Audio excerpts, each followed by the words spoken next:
सार्वजनिक वितरण प्रणाली, जिसके तहत चावल, गेहूं, चीनी, खाद्य तेल और मिट्टी का तेल जैसी कई चीजें वितरित की जाती है। आपका प्रश्न होगा कि ये सब चीजें आती कहां से? इस केंद्र सरकार और राज्य सरकार दोनों किस प्रकार अपनी भागीदारी सुनिश्चित करती है? कार्यपालिका इस पर किस प्रकार कार्य करती है? इन पर कानून क्या क्या है और किन किन समितियों के तहत इनमें सुधार आयोग बिठाए गए हैं? आइए देखें। राज्यों में चीजों का आवंटन केंद्र सरकार भारतीय खाद्य निगम, जिसे हम एफसीआई के नाम से भी जानते हैं, उनके जरिए एमएसपी पर किसानों से माल खरीदती है और राज्य सरकारों को सौंपती है। और पुनः राज्य सरकार पात्र परिवारों की पहचान करके राशन कार्ड के जरिए उचित मूल्यों की दुकानों के जरिए, जिसे हम फेयर प्राइस शॉप के नाम से भी जानते हैं, उचित मूल्य की दुकान, उनके जरिए पब्लिक डिस्ट्रीब्यूशन करती है। इस प्रणाली को कम से कम देने के लिए कई राज्यों में केंद्र सरकार के गोदाम होते हैं, जिसकी लागत केंद्र सरकार के द्वारा दी जाती है। लागत से यूं समझिए कि उनका रख रखाव, उनके लेबर चार्जेस, उनका पेमेंट वगैरह सब केंद्र सरकार के द्वारा ही किया जाता है। राज्य सरकार को अनाज का आवंटन किया जाता है तब उन्हें स्टेट गवर्नमेंट के गोदामों में भेज दिया जाता है और उनका संरक्षण स्टेट गवर्नमेंट के हाथों में। अब जानिए एफसीआई के बारे में। फूड कॉर्पोरेशन ऑफ इंडिया, जिसे भारतीय खाद्य निगम के नाम से भी जानते हैं, इसकी स्थापना 14 जनवरी 1965 को की गई और इसका मुख्यालय चेन्नई में था, लेकिन अब यह नई दिल्ली में शिफ्ट कर दिया गया, जिसका मुख्य उद्देश्य खाद्य सुरक्षा को सुनिश्चित करना और पूर्णतम जवाबदेही के लिए स्थापित किया गया, जिसमें किसानों की न्यूनतम समर्थन मूल्य, जो कि एमएसपी के नाम से जानते हैं, को प्रदान करना। इसको ये समझिए कि किसानों को अपने या उनके अनाज के लिए उचित मूल्य सुनिश्चित करना और उनके हितों की रक्षा करना, देश के कमजोर वर्गों को सस्ती दरों पर अनाज उपलब्ध कराना, उनका भंडारण करना, वितरण करना और जरूरतमंद और गरीब तबकों के लिए अनाज की पर्याप्त उपलब्धता इसके प्रमुख उद्देश्यों में से एक। इनके अलावा अनाज का यह आयात निर्यात करके बाजार में संतुलन भी बनाए रखती है। इसके तहत कई योजनाएं भी चलाई गई हैं, जैसे कि राष्ट्रीय खाद्य सुरक्षा अधिनियम एनएफएसए 2013 के तहत। इसके तहत गरीब परिवारों को सस्ती दरों पर खाद्यान्न उपलब्ध कराया जाता है। और पब्लिक डिस्ट्रीब्यूशन सिस्टम, जिसे राशन की दुकानों के जरिए अनाज का वितरण किया जाता है। केंद्र प्रायोजित होने के कारण इसे कई चुनौतियों का सामना भी करना पड़ता है, जैसे कि अनाज का भंडारण, उदाहरण के लिए बरसात के समय उनका भंडारण की व्यवस्था, वितरण प्रणाली में भ्रष्टाचार और अधिक मात्रा में बर्बादी और खराब प्रबंधन, जैसे कि चिकित्सा व्यवस्था में और कई बार गोदामों में कीड़ों का लगना इसके चुनौतियों में से शामिल है। आज भारत के पास चीन के अलावा दुनिया में अनाज का सबसे बड़ा भंडार है, जिसमें करीब 750 अरब रुपए भारत खर्च करता है। पूरे देश में गरीब लोगों को खाद्यान्न का वितरण राज्य सरकारों द्वारा प्रबंधित किया जाता है। 2011 तक भारत में लगभग 5,05,08,80 उचित मूल्य की दुकानें, जिसे एफपीएस के नाम से जानते हैं। पीडीएस योजना के तहत गरीबी रेखा से नीचे के प्रत्येक परिवार को हर महीने 35 किलोग्राम चावल और गेहूं के लिए वितरित किया जाता है, जबकि गरीबी रेखा के ऊपर के परिवार मासिक आधार पर 15 किलोग्राम खाद्यान्न का हकदार है। गरीबी रेखा से नीचे के कार्ड धारक को करीब 35 किलो अनाज दिया जाना चाहिए और गरीबी रेखा से ऊपर के कार्ड धारक को पीडीएस के मापदंडों के अनुसार 15 किलो अनाज दिया जाना चाहिए। हालांकि वितरण प्रक्रिया में दक्षता के बारे में काफी चिंता है। हालांकि राशन की दुकानों द्वारा आपूर्ति किए जाने वाला खाद्यान्न गरीबों की खपत और जरूरतों को पूरा करने में अपर्याप्त है। भारत के पीडीएस बीजों की खपत औसत स्तर पर प्रति व्यक्ति हर माह केवल 1 किलोग्राम है। लक्षित पीडीएस, जो कि महंगा है, गरीबों को कम जरूरतमंद लोगों को निकालने की प्रक्रिया में बहुत अधिक भ्रष्टाचार को जन्म देता है। लक्षित पीडीएस, जो कि काफी महंगा है, इस योजना को पहली बार 14 जनवरी 1945 को द्वितीय विश्व युद्ध के दौरान शुरू की गई थी और जून 1947 में वर्तमान स्वरूप में लाई गई। भारत में इसकी शुरुआत 1940 के बंगाल अकाल से देखने को मिलती है, जो कि हरित क्रांति से पहले था। 1960 के दशक की शुरुआत में बहुत अधिक भोजन की कमी को मद्देनजर इस राशन प्रणाली को पुनर्जीवित किया गया। इसके 2 प्रकार हैं, जो कि आरपीडीएस और टीपीडीएस, जिसे पुनर्निर्मित पीडीएस भी कहा जाता है, जो कि 1992 में शुरू की गई थी और 1997 में इसे बदलकर टारगेटेड पीडीएस के नाम से बदल दिया गया।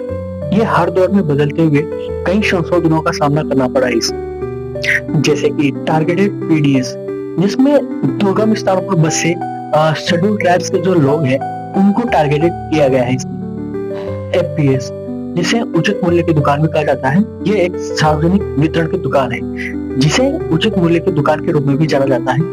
भारत सरकार द्वारा स्थापित यह दुकानें भारत की सार्वजनिक प्रणाली का हिस्सा है जो गरीबों को सियासी मूल्य और रियायती मूल्य पर राशन वितरण करती है। स्थानीय रूप से इन्हें राशन के रूप में भी जाना जाता है।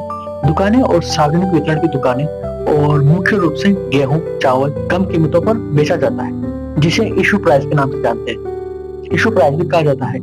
अन्य आवश्यक वस्तुओं की भी बिक्री हो सकती है। सामान खरीदने के लिए राशन कार्ड होना आवश्यक है जो कि राज्य सरकार द्वारा प्रदत्त किया जाता है। ये दुकानें केंद्र और राज्य सरकारों की संयुक्त सहायता से पूरे देश के संचालित की जा रही है। इन दुकानों के सामान काफी सस्ते होते हैं लेकिन औसत गुणवत्ता के होते हैं।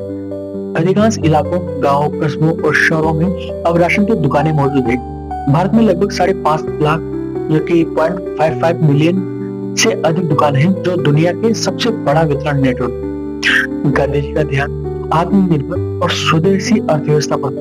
उन्होंने कहा था कि गरीबी उन्मूलन के लिए एक सशक्त ग्रामीण व्यवस्था जरूरी है। गांधी जी ने खाद्यान्न वितरण के लिए पारदर्शी और ग्रामीण स्तर पर खाद्य आपूर्ति को बढ़ावा देने की वकालत की। हालांकि पीडीएस का मॉडल उनके दर्शन से थोड़ा अलग था, लेकिन उनका जोर गरीबों की सीधी मदद करने पर था।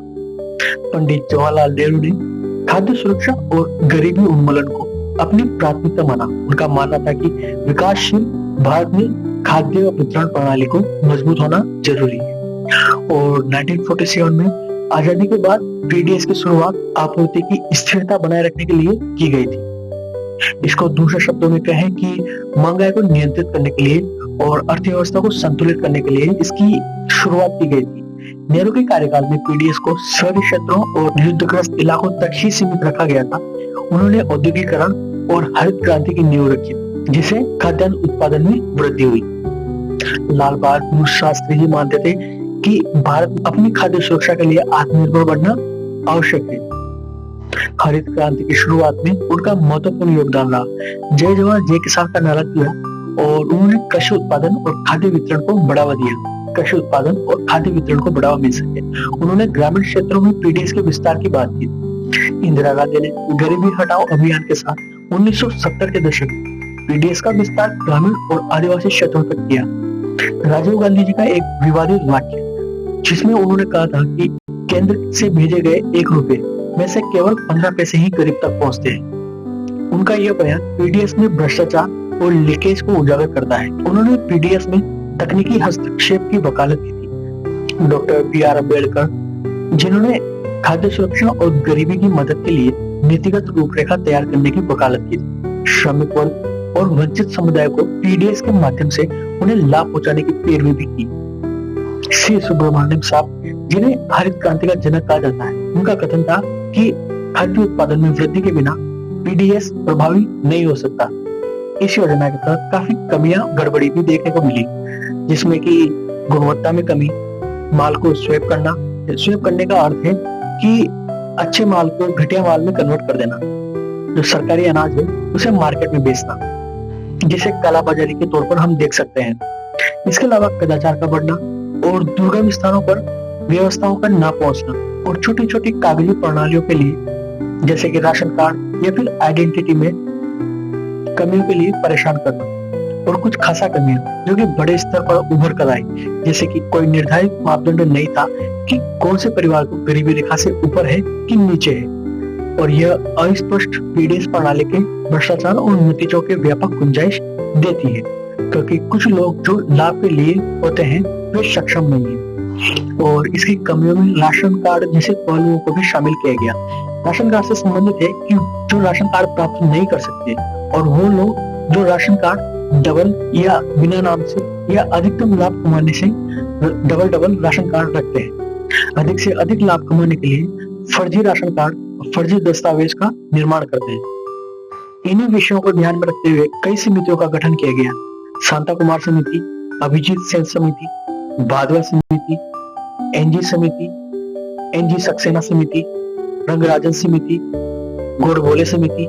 इन समितियों की सिफारिशें कुछ इस प्रकार थी कि शांता कुमार समिति नगद हस्तांतरण की शांता कुमार समिति ने एफसीआई की भूमिका को सीमित करना, पीडीएस को विकेंद्रीकृत करना चाहिए और लाभार्थियों की संख्या को घटाकर केवल 40% करना इसकी सिफारिशों में शामिल था। वहीं अभिजीत सेन समिति ने किसानों और गरीबों के हितों को ध्यान में रखते हुए पीडीएस को मजबूत करना और एमएसपी और पीडीएस के बीच तालमेल बिठाने की सिफारिशें की। वहीं बांधवा समिति ने राशन वितरण में भ्रष्टाचार को रोकने के लिए सख्त निगरानी कार्यक्रम की घोषणा की। वितरण प्रणाली में पारदर्शिता को बढ़ाना इसके प्रमुख उद्देश्य थे। वहीं एनजी सक्सेना समिति ने गरीबी रेखा जो कि बीपीएल कार्ड धारक थे उन लाभार्थियों की पहचान करना और उनकी समीक्षा करना इसका उद्देश्य में शामिल था।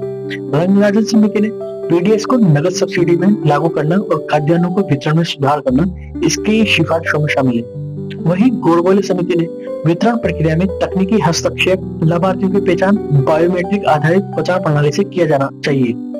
वहीं केलकर समिति और सुब्रमण्यम समिति भी इन्हीं विषयों पर इनकी सिफारिशें की।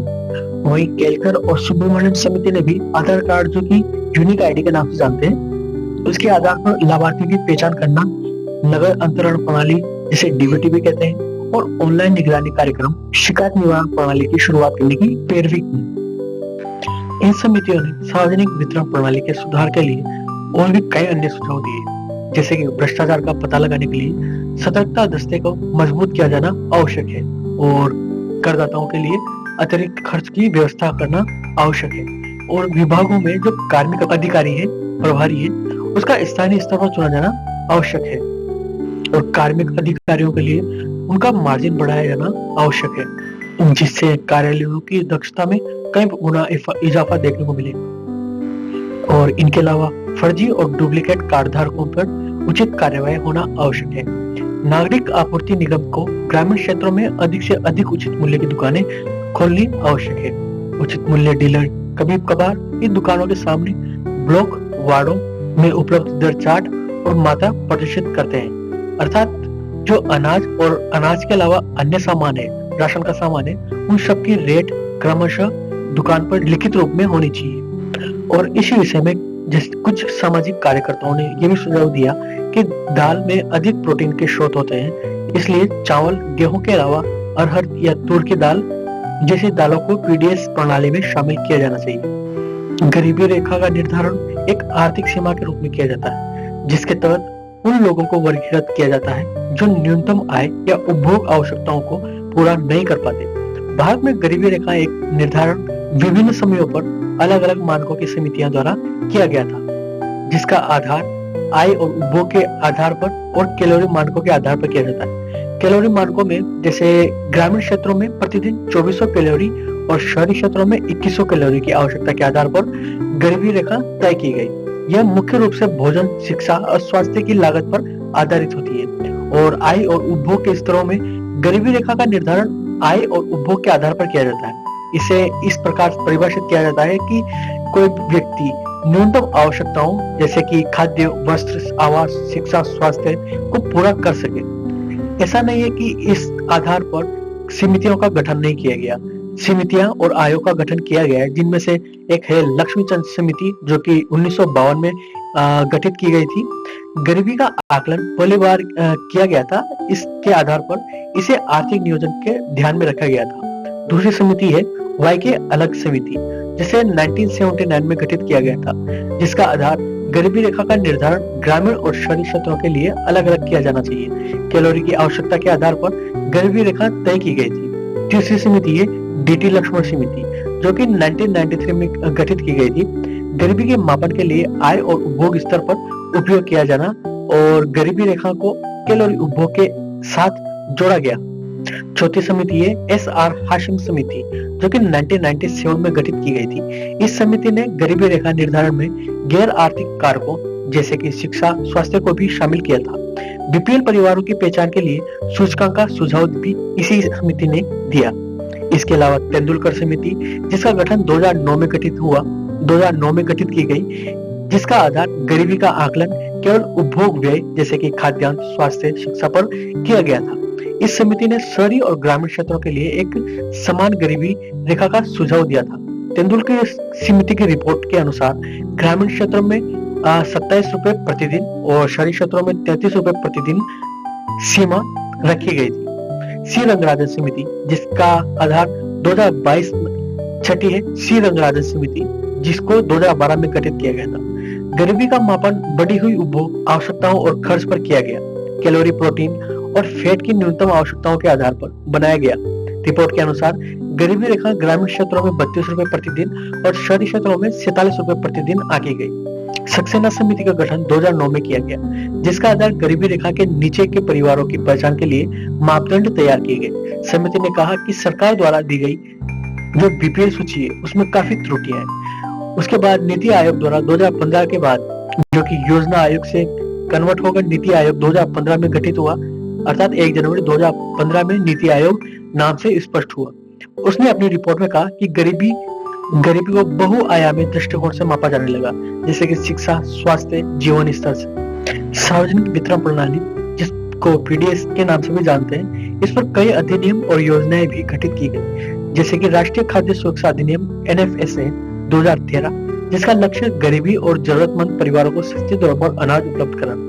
प्रमुख विशेषताएं, जिनकी प्राथमिक परिवारों को 5 किलोग्राम प्रति माह अनाज और चावल 3 किलो प्रति माह अनाज, जिसमें चावल ₹3 किलो, गेहूं ₹2 किलो और जौ ₹1 किलो कीमत पर दिए गए।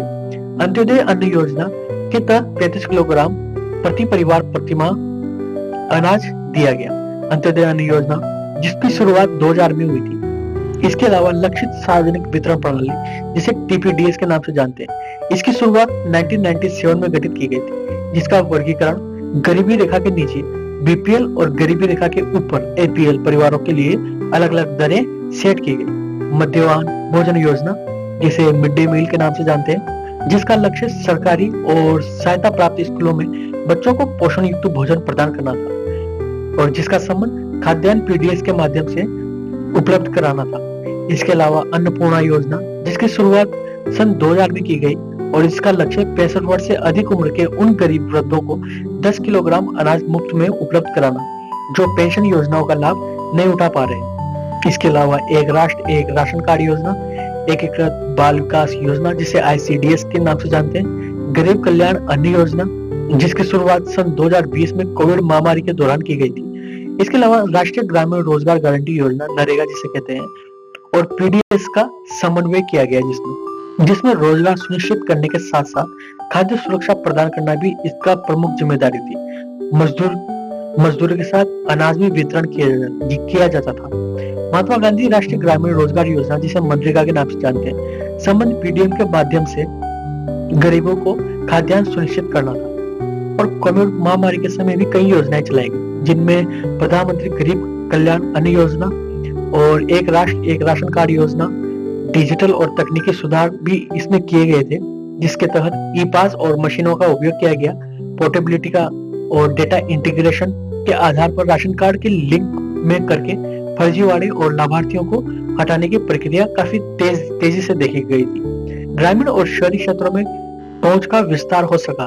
सामुदायिक रसोई योजना और राशन वितरण प्रक्रिया में पारदर्शिता भी देखी गई।